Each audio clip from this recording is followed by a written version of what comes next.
Okay, in this tutorial, you need two people.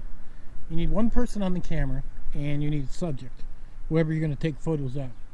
You want the person to stand in the same position with each shot you take, and we're going to take individual pictures, is what we're going to take.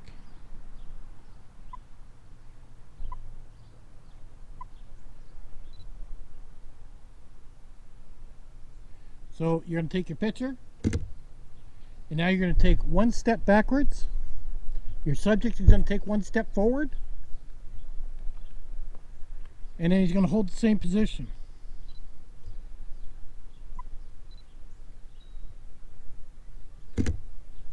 And again, we're going to do the same thing.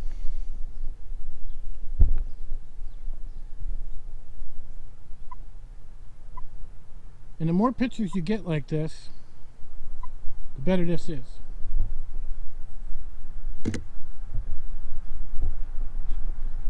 Now you don't need to use a monopod like I am.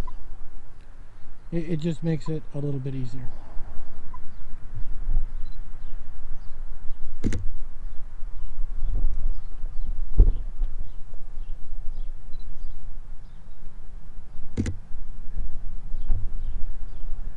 Now we're super cloudy today. So with this demonstration, we're not paying super close attention to these pictures. Mainly the effect.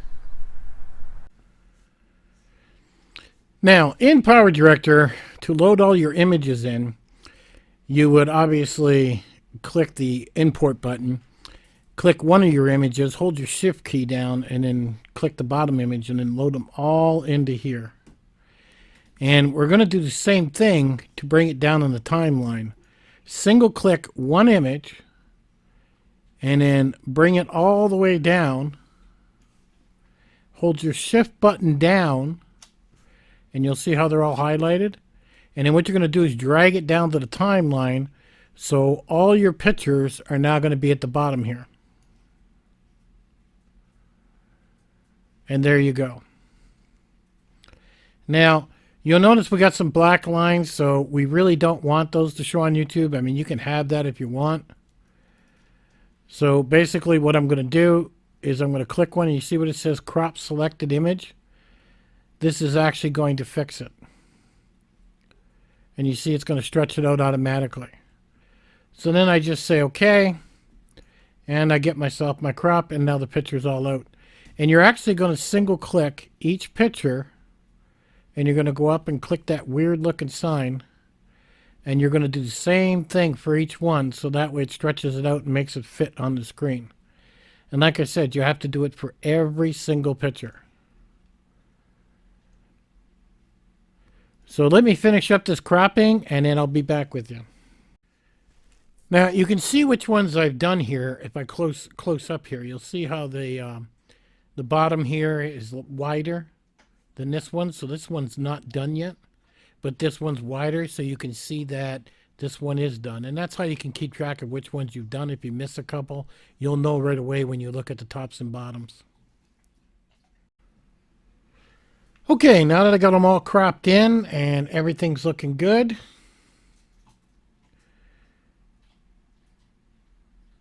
we should be ready to go. So let's hit play on this and see how this looks in the actual viewfinder. And you'll notice that it's kind of like not fast enough, right? It's like very slow going is what's going on here. So we want to speed that up is what we want to do. So I'm going to hit stop. I'm going to go back, and I'm going to select that. Again, I'm going to hold the shift button down and select all of them. Okay, so once you got them all selected, where they're going to go up here where you're going to see this little clock kind of thing. And it says set the length of the clip. That's where we're going to go. And right now it's set to 5 minutes. So why don't we try setting that to, I don't know, let's try 3 minutes.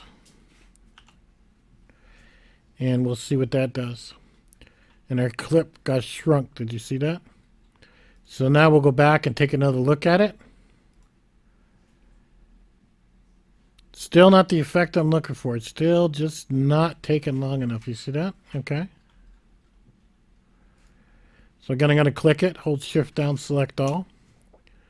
Going to go back into my thing here and set it. We'll try setting it for, let's try a 1 minute clip. Shrink it way down. And now let's play it. We're getting there. Slowly, slowly getting there. Not quite though.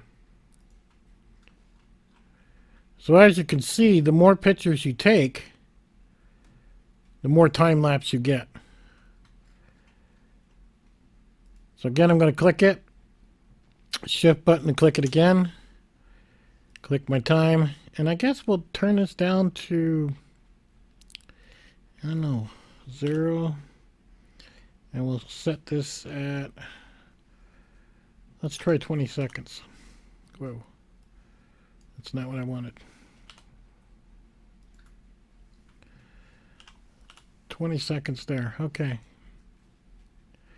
And let's hit play.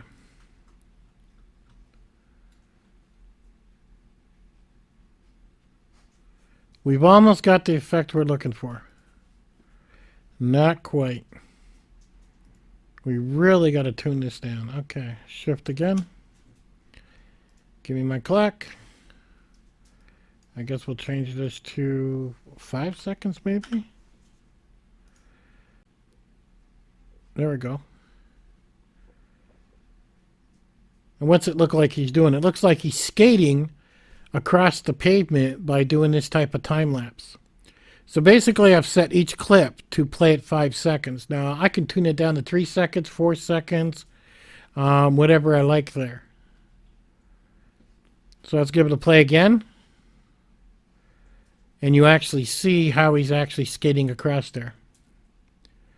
Now you'll see the flickers of light that are going on. Now ideally I should have had the camera set to manual so that way the light didn't give the changes so you could see it a lot better. And another thing you can do with this type of effect, you could actually have one guy laying on his belly. You could have another guy standing on his back. And you could literally take this time lapse of all these photos and it make it look like the guy's skating on top of the other guy like a skateboard, which would be a really cool effect. Now I do have another video on time lapse on where I took quarters and moved them around. I'll link that in so you guys can check that one out too. So that way it'll give you a bit better. So that way it'll give you a better idea. But you'll notice I've got an example where you can actually time lapse the quarters. But I've also got an example here which required 2 people to do this. And I think it looks really cool. So something you might want to add to your YouTube videos to give it that extra pizzazz. At any rate, guys, I'll catch you on the next one. You got any questions? You want to see something? Hit me in the comments. And I just might make a video on it. Catch you guys on the next one.